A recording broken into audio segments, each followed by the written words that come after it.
ಸಾಯ್ತಾ ಇದ್ದಾರೆ, ಎಷ್ಟೋ ಜನ ಇಂಡಿಯಾ ಲೆವೆಲ್ ಅಲ್ಲಿ ಸಾಯ್ತಾ ಇದ್ದಾರೆ. ಆದ್ರೆ ಇವ್ರು ಏನ್ ರೇಟ್ ಹೈ ಮಾಡ್ತಾರಲ್ಲ, ಇದು ಯಾವುದು ನಮ್ಮ ದೇಶದ ಸುತ್ತಮುತ್ತ ಕಂಟ್ರಿಗಳಿವೆ ಅಲ್ಲಿ ಎಲ್ಲಿ ಇಲ್ಲ ನೋಡಿ. ಇಲ್ಲಿ ನೇಪಾಳನಲ್ಲಿ 85 ಇದೆ, ಶ್ರೀಲಂಕಾನಲ್ಲಿ ನೋಡ್ರಿ, ಬಂಗಾಲ್ ನೋಡ್ರಿ, ಪಾಕಿಸ್ತಾನ ನೋಡ್ರಿ. ಅದಕ್ಕಿಂತ ಹೆಚ್ಚು ನಮ್ಮಲ್ಲಿ ಯಾಕೆ? ನೇಪಾಳಕ್ಕೆ ಹೋಗ್ತಕ್ಕಂಥ ಪೆಟ್ರೋಲ್ ಡೀಸೆಲ್ ಭಾರತದಿಂದ ಹೋಗ್ತದೆ, ಆದರೆ ಅಲ್ಲಿ 85 ರೂಪೀಸ್ ಲೀಟರ್ ಇದೆ. ಇಲ್ಲಿ ಹೆಚ್ಚು ಯಾಕೆ? ಇದೇನದ ಕೇಂದ್ರ ಸರ್ಕಾರ SC ST OBC ಮೈನಾರಿಟಿಯನ್ನು ಇವರಿಗೆ ಶೋಷಣೆ ಮಾಡ್ತಾ ಇದೆ. ಬಡ ಜನರಿಗೆ ಶೋಷಣೆ ಮಾಡಿ ಅವ್ರು ಬದುಕಲಿಕ್ಕೆ ಕಷ್ಟ ಆಗ್ತಾ ಇದೆ. ಅದಕ್ಕೋಸ್ಕರ ಏನು ರಾಜ್ಯ ಸರ್ಕಾರ ಇದೆ, ಕೇಂದ್ರ ಸರ್ಕಾರ ಇದೆ, ತಕ್ಷಣ ಪೆಟ್ರೋಲು, ಡೀಸೆಲು ಮತ್ತು ಏನು ಗ್ಯಾಸ್ ಇದೆ, ಅಡಿಗೆ ಗ್ಯಾಸ್ ಇದೆ, ಅದು ಡೌನ್ ಮಾಡಬೇಕು, ರೇಟು ಮಾಡಿ ಬಡವರನ್ನು ಬದುಕಲಿಕ್ಕೆ ದಾರಿ ಮಾಡಿಕೊಡ್ಬೇಕು. ಇವಾಗ ಬಡಗರಿಗೆ ಊಟ ಸಿಗ್ತಾ ಇಲ್ಲ. ಸರ್ಕಾರ ಅದ್ರ ಜೊತೆ ಒಂದು ಮಾತು ಹೇಳಕ್ ಇಷ್ಟಪಡ್ತೀನಿ. ಸರ್ಕಾರ ಯಾವುದೇ ಬಡವರಿಗೆ ರಾಷನ್ ಮನೆತನ ಕೊಡ್ತಾ ಇಲ್ಲ, ಯಾರಿಗೆ ಸಿಗ್ತಾ ಇಲ್ಲ. ಆ ಮನೆಯವರೆಗೂ ಕೊಡಬೇಕು. ಅವ್ರ ಸ್ವಂತ ಟ್ರಾಲಿಯಲ್ಲಿ ಡೋರ್ ಟು ಡೋರ್ ರಾಷನ್ ಕೊಟ್ಟಿದ್ರೆ ಬಡವರು ಮಾತ್ರ ಬದುಕಲಿಕ್ಕೆ ಸಾಧ್ಯ ಆಗ್ತದ. ಇದರ ಈ ರೀತಿ ಕೊರೋನಾದಿಂದ ಕಡಿಮೆ, ಆದರೆ ಊಟ ಇಲ್ಲದೆ ಬಹಳ ಜನ ಸಾಯ್ತಾ ಇದ್ದಾರೆ. ಭಾರತದಲ್ಲಿ ಕೊರೋನಾದಿಂದ ಸಾಯ್ತಕ್ಕಂಥ ಜನರ ಸಂಖ್ಯೆ ಕೂಡ ಕಡಿಮೆ ತೋರಿಸ್ತಾ ಇದ್ದಾರೆ. ಅದು ತಪ್ಪು. ಇಂಟರ್ನ್ಯಾಷನಲ್ ಪೇಪರ್ ವಾಷಿಂಗ್ಟನ್ ಟೈಮ್ಸ್ ಹೇಳ್ತದೆ 70 lakhs ಜನರು ಸತ್ತಿದ್ದಾರೆ ಅಂತ ಹೇಳ್ತಾರೆ. ಆದರೆ ಇಲ್ಲಿ ಇವ್ರು ಹೇಳ್ತಾರ 5 ಲಕ್ಷ ಹಿಂಗೆ ಹೇಳ್ತಾರ. ಬಟ್ ಅದು ಸರ್ಕಾರ ಏನಿದೆಯಲ್ಲ, ಈ ರೀತಿ ಮಾಡಬಾರ್ದು. ಇಂಥ ಲಾಕ್ಡೌನ್ ಇರುವಾಗ, ಕೊರೋನಾ ಮಹಾಮಾರಿ ದೇಶದಾಗಿದ್ದಾಗ ಯಾವುದೇ ದಿನನಿತ್ಯ ಬೇಕಾದ ವಸ್ತುಗಳನ್ನು ಬೆಲೆಗಳನ್ನು ಏರಬಾರದು. ಲಕ್ಷಾಂತರ ರೂಪಾಯಿ ಇವರು ತೆಗೆದಾರ್ರಿ ರಿಸರ್ವ್ ಬ್ಯಾಂಕ್ ಆಫ್ ಇಂಡಿಯಾದಿಂದ. 9.8 lakhs ರೂಪೀಸ್ ಇವರು ಡ್ರಾ ಮಾಡಿದ್ದಾರೆ. ಏನ್ ಮಾಡಿದ್ರಿ ಇಲ್ಲ ಹಣ? 35,000 crores ರೂಪೀಸ್ ಕೊರೋನಾ ಸಲುವಾಗಿ ನಾವು ಇಟ್ಟಿದ್ದೇವೆ ರಿಸರ್ವ್ ಅಂತ ಹೇಳಿ ಫೈನಾನ್ಸ್ ಮಿನಿಸ್ಟರ್ ಆಫ್ ಇಂಡಿಯಾ ಹೇಳ್ತಾರ. ಆ 35,000 crore ಯಾರು ಕೇಳಬೇಕು? ಅವ ಹಣ ಎದಕ್ಕೆ ಉಪಯೋಗ ಮಾಡ್ತಾ ಇದ್ದೀರಿ? ಇದೆಲ್ಲ ಯಾರು ಕೇಳ್ತಾ ಇಲ್ಲ. ಟೋಟಲಿ ಅಂದ್ರೆ 20 ಲಕ್ಷ ರೂಪಾಯಿ ಪ್ಯಾಕೇಜ್ ಕೊಟ್ಟಿರ್ರಿ ಮೋದಿ ಸಾಹೇಬ್ರು. ತಮ್ಮೆಲ್ಲ ಪತ್ರಕರ್ತಿ ಕೂಡ ಎಲ್ಲಿ 20 ಲಕ್ಷ ಕೋಟಿ ರೂಪಾಯಿ ಪ್ರೋಗ್ರಾಮ್ ಎಲ್ಲೈತು? ನೋಡೇ ಇಲ್ಲಲ್ಲ. ಯಾಕೆ ಹಿಂಗ್ ಸುಳ್ಳು ಹೇಳ್ತೀರಾ? ಜನರಿಗೆ ಮೋಸ ಮಾಡೋದು ಬೇಡ. ಇವಾಗ ಬಡ ಜನರಿಗೆ ಊಟ ಸಿಗ್ತಾ ಇಲ್ಲ. ಅದಕ್ಕೋಸ್ಕರ ಇವೇನು ನಾವು ಬಹುಜನ್ ಸಮಾಜ್ ಪಾರ್ಟಿಯಿಂದ ಬಯನ್ಜಿ ಅವರಿಗೆ ಅವರ ಆದೇಶದ ಪ್ರಕಾರ ನಮ್ಮ ಮಾನಸಂದ್ರ ಮುನಿಯಪ್ಪ ಅವರು, ನಮ್ಮ ರಾಜ್ಯಾಧ್ಯಕ್ಷರಾದ ಕೃಷ್ಣಮೂರ್ತಿ ಸಾಹೇಬರು, ನಮ್ಮ ಉಪಾಧ್ಯಕ್ಷರಾದ ನಮ್ಮ ವಾಸು ಸಾಹೇಬರು ಮತ್ತು RM ಸಾಹೇಬರು, ನಮ್ಮ ಜನರಲ್ ಸೆಕ್ರೆಟರಿ ಧನ್ನಿ ಸಾಹೇಬರು, ಅದೇ ರೀತಿ ನಮ್ಮ ಮಾಜಿ ಅಧ್ಯಕ್ಷರು ಜನರಲ್ ಸೆಕ್ರೆಟರಿ ಲಕ್ಷ್ಮಣರಾವ್ ಬೌದಿ ಮತ್ತು ಬೀದರ್ ನಮ್ಮ ಇನ್ಚಾರ್ಜ್ ಇದ್ದಾರ ಸ್ವಾಮಿದಾಸ್ ಕೆಂಪೇನೂರು, ಬೀದರ್ ಅಸೆಂಬ್ಲಿ ಇನ್ಚಾರ್ಜ್ ಇದ್ದಾರ. ಜಿಲ್ಲಾ ಉಪಾಧ್ಯಕ್ಷರಿದ್ದಾರೆ ಇವರು, ಸಂಗಮೇಶ್ ಅವರು ಜಿಲ್ಲಾ ಉಪಾಧ್ಯಕ್ಷ ಇದ್ದಾರ.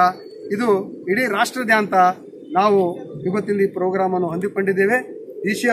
DC ಮುಖಾಂತರ ನಾವು ಪ್ರೆಸಿಡೆಂಟ್ ಆಫ್ ಇಂಡಿಯಾ ಅವರಿಗೆ ನಾವು ಇವಾಗ ಮೆಮೊರಂ ಕಳಿಸಿದ್ದೇವೆ. ತಕ್ಷಣ ಅವರು ಇದಕ್ಕೆ ಇಂಟರ್ಫಿಯರ್ ಆಗಿ ಈ ಬೆಲೆಗಳನ್ನು ಡೌನ್ ಮಾಡಬೇಕು. ಇಲ್ಲಾಂದರೆ ಮುಂದೆ ಬರ್ತಕ್ಕಂಥ ದಿನಮಾನದಲ್ಲಿ ರಾಷ್ಟ್ರ ಮಟ್ಟದ Bahujan Samaj ಪಾರ್ಟಿಯನ್ನು SC ST OBC ಮೈನಾರಿಟಿಗೋಸ್ಕರ ಮತ್ತು ಯಾವುದೇ ಜಾತಿ ಧರ್ಮ ನಂಬಲಿಲ್ಲ. ಯಾರು ಬಡವರಿದ್ದಾರ, ಯಾರ ದಿನಕೂಲಿ ಮಾಡಿ ಬದುಕ್ತಾರ, ಗೌರ್ಮೆಂಟ್ ಸರ್ವೆಂಟ್ ಆಗಲಿ, ಎಂಪ್ಲಾಯೀಸ್ ಆಗಲಿ, ಯಾರೇ ಬಡವ ಜನರಿಗೋಸ್ಕರ SC ST OBCಗೋಸ್ಕರ ನಾವು ಈ ಸಂಘರ್ಷವನ್ನು ನಿಲ್ಲಿಸೋದಿಲ್ಲ. ಅದಕ್ಕೋಸ್ಕರ ನಾ ಈ ಮುಖಾಂತರ ಹೇಳಕ್ಕೆ ಇಷ್ಟಪಡ್ತೀನಿ. ಜೈ ಭೀಮ್, ಜೈ ಭಾರತ್. ನಿಮ್ಮ ಹೆಸರು? ನನ್ನ ಹೆಸರು ದತ್ತು Suryavanshi, state secretary Bahujan Samaj party. Dattu Suryavanshi, मैं बहुजन समाज पार्टी का स्टेट सेक्रेटरी हूँ। आज हम इधर यहाँ पे DC ऑफिस को इसलिए आए हैं कि जो इंडिया में पेट्रोल के रेट, डीजल के रेट और जो घर को जो गैस यूज़ करते हैं उसका रेट बहुत हाई हो गया है, बहुत बड़ा है। लेकिन इतना रेट बढ़ाना नहीं चाहिए, क्योंकि अभी जो कोरोना के महामारी के वजह से भारत में गरीब लोगों को खाना नहीं मिल रहा है। वो खाना नहीं मिलने की वजह से हजारों लाखों लोग की मौत हो रही है, मर जा रहे हैं। तो इसलिए ये सेंट्रल गवर्नमेंट और ये जो स्टेट गवर्नमेंट है ये फेलियर है। ये लोगों ने गरीबों को जीना मुश्किल कर दिया है। तो ये रेट इमीडिएट कम करना चाहिए। तो हम प्रेसिडेंट श्रीमान ने इसका जो भी समस्या है ये दूर करना चाहिए। अगर ये दूर नहीं होता है तो बहुजन समाज पार्टी इसको कंटिन्यू संघर्ष करेगा और SC ST OBC माइनॉरिटी और गरीब लोगों के हक के लिए हम लड़ेंगे। और इसी के साथ हमारी जो बहन कुमारी मायावती का जो आदेश है, SC ST OBC माइनॉरिटी को जो रोटी कपड़ा और मकान मिलना चाहिए, उनको न्याय मिलना चाहिए, उनको ये कोरोना में, ये कोरोना आपत में उनको कोई सा भी संकट न आए, और इसलिए हम बहुजन समाज पार्टी भारत देश में बहुत बड़ा काम कर रही है।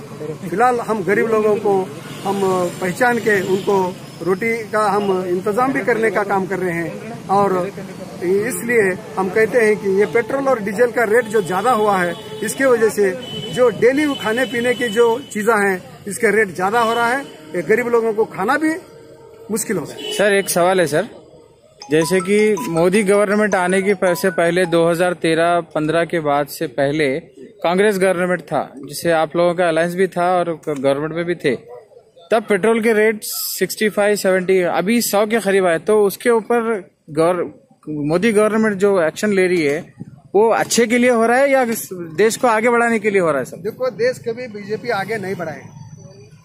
SC ST OBC के खिलाफ में बीजेपी काम करती है।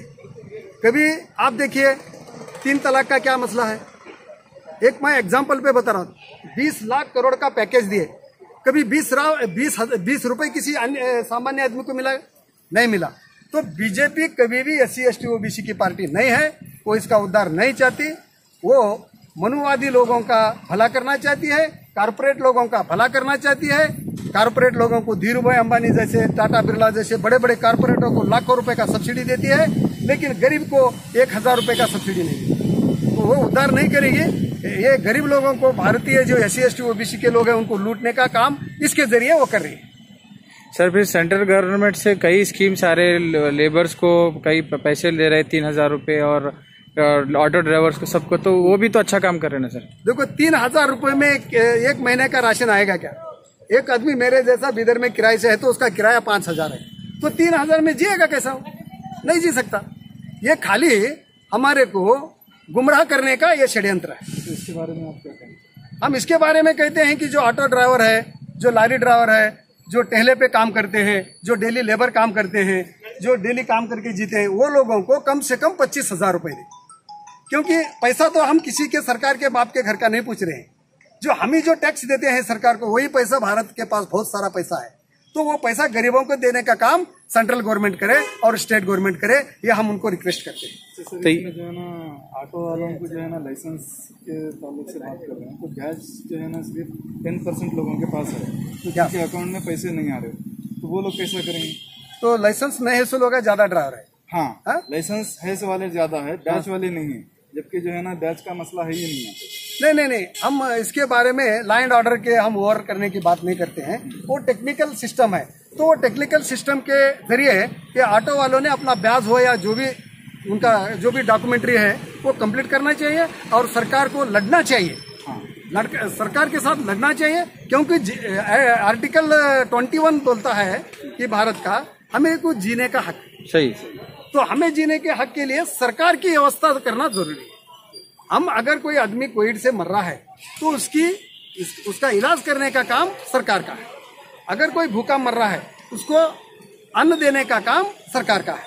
तो हमारा राइट है, उसके लिए हम पूछ रहे हैं कि सरकार ये निकम्मी सरकार है, ये गरीबों के विरोध की सरकार है, ये SC ST माइनॉरिटी के विरोध की सरकार है, और इस सरकार को कोई अधिकार नहीं कि वो अपने गद्दी पे बैठे। सर मोदी जी बोलते हैं सबका साथ सबका विकास। नहीं, वो कभी विकास पुरुष नहीं है, वो विनाश पुरुष है। वो विकास पुरुष नहीं है। बोलते हैं, देखो अमित शाह खुद बोले आके कि हम जुमलेबाज के, जुमला था वो, 15 लाख का पैकेज जुमला था, 2 करोड़ नौकरियां साल को देने का जुमला था, 100 स्मार्ट सिटी जुमला था, ब्लैक मनी कहाँ गया? क्या स्विट्जरलैंड वाले स्विस बैंक वाले रख लिए क्या? ये सब बहुत बढ़िया कहानी है क्या? उन्हें खाली षड्यंत्र चाहिए और राम के मंदिर के नाम से वोट लेना चाहते हैं। और कभी भी देखो OBC की गिनती क्यों नहीं करती है सरकार? भारत में OBC 52% है। ये भारत SC ST OBC का 85% का वोटिंग का देश है, तो 3% लोग कैसा राज करते हैं? ये षड्यंत्रकारी है, ये विकास नहीं करते। सर आप तो बोले मोदी जी बिल्कुल सही बात है, करेक्ट नहीं कर रहे काम, मगर अभी यहाँ बिदर सिटी के अभी कांग्रेस पार्टी के MLA है और MP साहब तो खोबा बीजेपी की है, तब उन दोनों तो काम कर रहे हैं ना सर बिदर में? देखो, एक सांपनाथ है और एक नागनाथ है। कांग्रेस सांपनाथ है और बीजेपी नागनाथ है। नागनाथ काटने दो या सांप मारे। तो धनी साहब और हमारे सब बहुजन समाज पार्टी की ओर से हमको आदेश है, उसके लिए हमने यहाँ पर आके वो मेमोरेंडम देने के लिए आए। आपका डेजिग्नेशन? मेरा नाम दत्तू सूर्यवंशी, मैं कर्नाटक स्टेट बहुजन समाज पार्टी का state secretary. Thank you sir.